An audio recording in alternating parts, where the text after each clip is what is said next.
What's up, Rebels? Sunday walk and talk. Here with, of course, there she is. Yeah, good old idiot number one, April. This is like April's third walk of the day. April gets, I think she's so used to being at the gym like Monday through Thursday or Friday that on Saturdays and Sundays when she's at home, she gets like super like antsy. She's like outside, inside, outside, inside. And then finally we take her for like 2 walks and that shit's over with real fast. Now this is like walk number 3, and as you can see, she's not moving too fast. She old. April's almost 13, old bag. Anyways, I think that this Sunday walk and talk, beautiful day, Charlotte, North Carolina. Sun's starting to set. I got like only a couple minutes of daylight left. Sun's starting to set. Man, days getting shorter and shorter. I think the official day of end of fall, beginning of winter is coming up soon, which man, means days are just gonna get shorter. Anyways, so I think this week I'm actually gonna edit this video up a little bit because I have some lifting that I want to splice in here, and some lifting from myself and some lifting from other people, because we get to see some other people lift. Went on a little trip today. Today I worked on the Jetta. I'll splice that footage in too. We'll get to that in a second. So this week, Lindsay got back to work on equipped lifting. So she was back in the suit this week. Nothing crazy, but back in the suit, working on all of her lifts. We're discussing her plans for going into USAPL and all of that nonsense. Boy, there's so much. Wow. We had some conversations with some people this week about USPA, USAPL, and all this shit. Man, people get heated. But so she's back in the suit this week,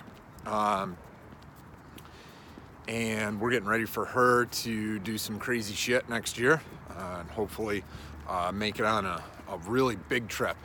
The past 3-4 years have all been about me and my lifting and me traveling the world, and now it's Lindsay's turn. So, and of course, I'm behind her 110%.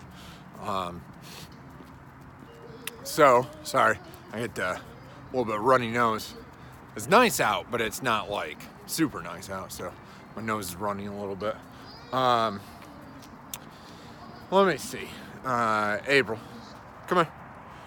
We're gonna turn back around here real quick because there's a car getting ready to roll through here. Construction site, so they're showing potential buyers these rip-off houses that they're charging people way too much money for. Anyways, so Lindsay was back in the suit this week.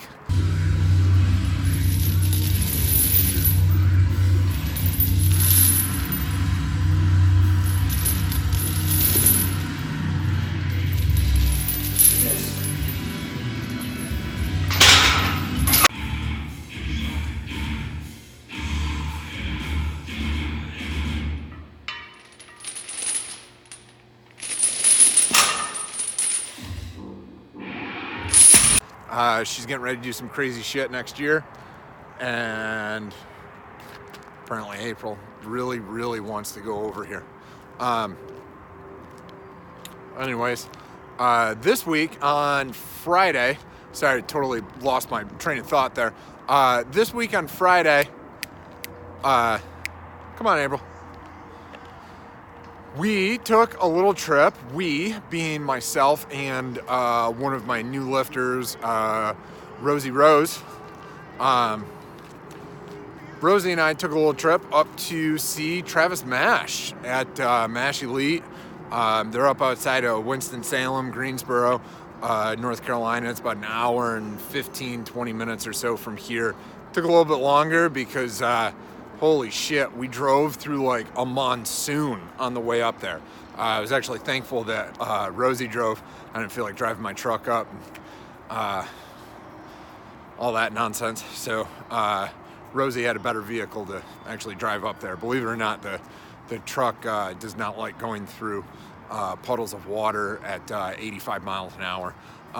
Anyways, so Rosie and I drove up there.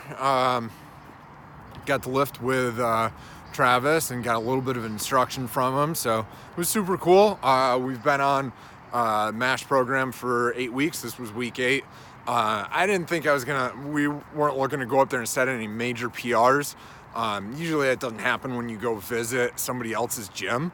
You got an hour and a half drive, you're a little stiff, and you get some lifting done, and our lifts were good. The funny thing is we lift all our plates at Pride are in pounds, and we go up there and all the plates are on kilos. So we're like trying to do the math, and we're on Train Heroic, and we can switch on Train Heroic, we can switch between pounds and kilos, but we're trying to switch back and forth, and it throws you off a little bit. The good part was you basically didn't know how much weight was on the bar. So what ended up I snatched up to nothing crazy. I went up to 155 pounds. I just wasn't feeling snatches on the day. My clean wasn't too bad. I think it worked up to 175 or 180 clean and jerk. So I'll try to splice those into the video.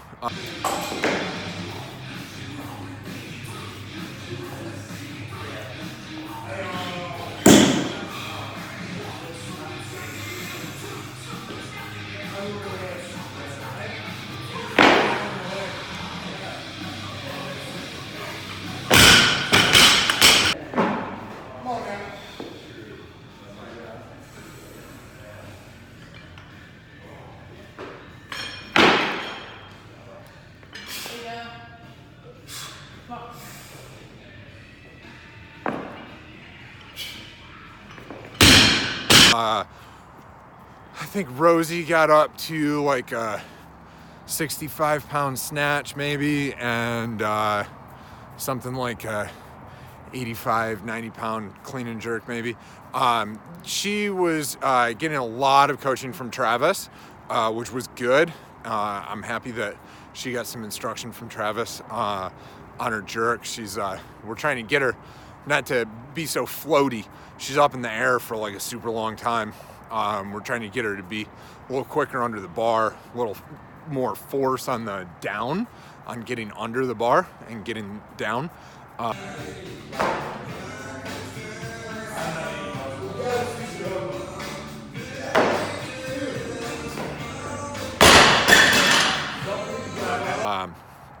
So that was cool. She got some cool instruction from Travis.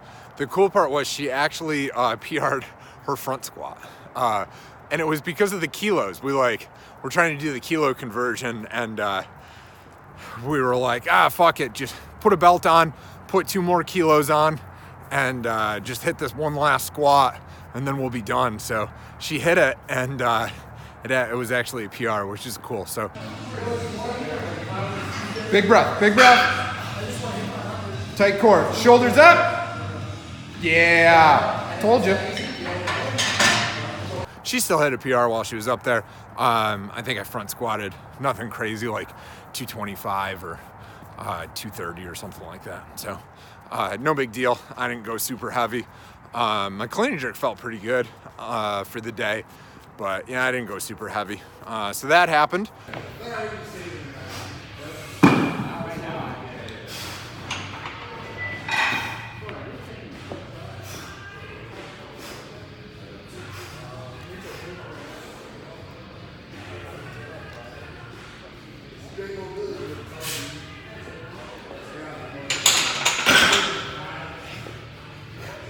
So that was Friday's road trip, and then Saturday's road trip.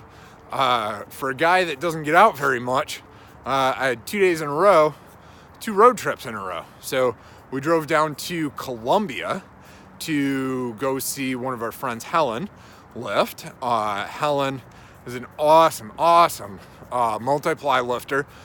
She obviously started off as most power lifters as raw, and then, went to wraps, and then went to single ply equipped, and now she's multiply equipped. So she just keeps tacking it on and ratcheting up that the danger level, as I would say.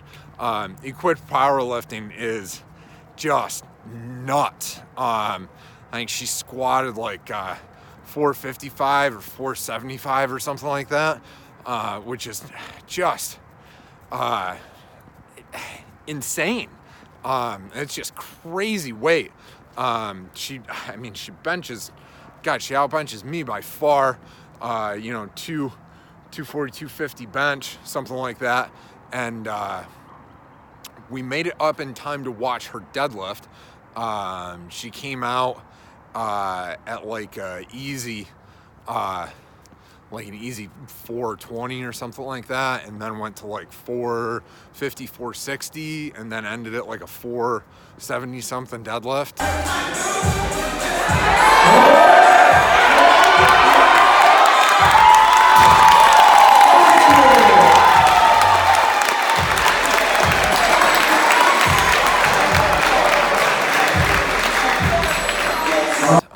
Which is just, God, it's just nuts. So to watch that was super cool. It's always fun to watch equipped powerlifting and the numbers that they put up.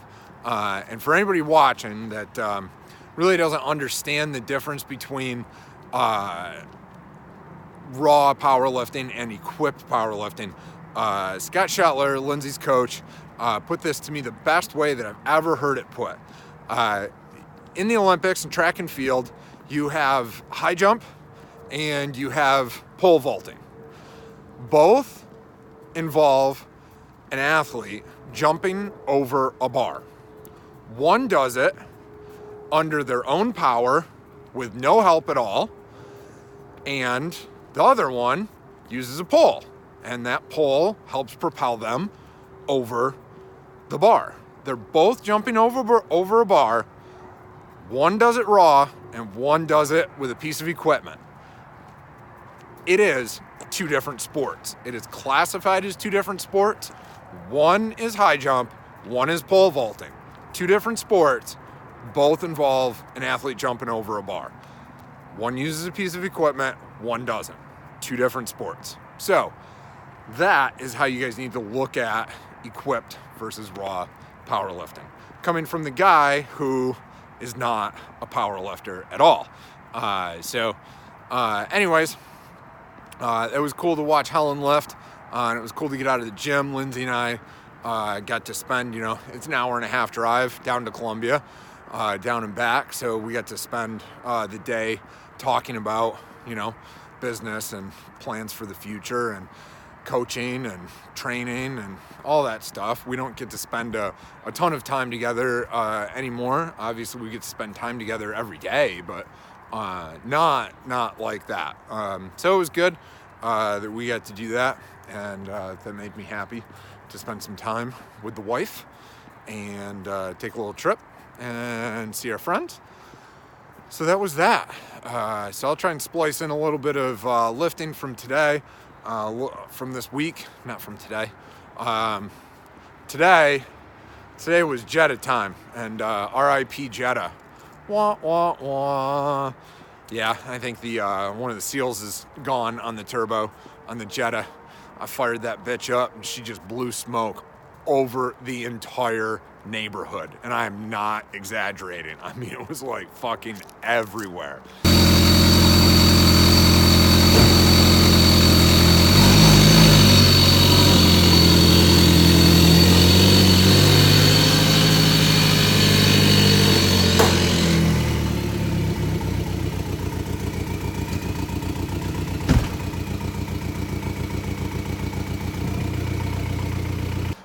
So I think the jet is done. Time to put that bitch up for sale, unless I feel like slapping a new turbo on it, which I really don't, but you never know. I just might. So that's that, guys. I'm gonna wrap it up. Do I have any? I got a couple of noisy cars getting ready to drive by. Do I have any big messages for today? Not really. Just spend time with the people that you want to spend time with. I got to spend time with the wife this weekend, and that was nice. I get to support my friends and their lifting, and I got to learn a little bit. Helen's husband, Ryan, actually got to work on me for my back problems and my elbow problems and stuff, so I learned a couple of things from him. And I got to go see Travis. So that is my real message. There it is, right there. Get out of your bubble, all right? A lot of us who train a lot end up inside a bubble. We train in a bubble. We lift in the same place every day. We hang out with the same people every day. Same coach all the time. So get out of your bubble. Go visit another gym. Go visit another coach. Go hang out with some other lifters. Just do something to get out of your bubble. You will learn something, guaranteed, and you will take something away from that trip, and you'll have good memories. And memories are the most valuable thing in the world, experiences with your friends and your family and your loved ones. So get out of your bubble. That's your message for this week. All right, guys. Thanks for watching. Please like, share, subscribe, comment. Peace.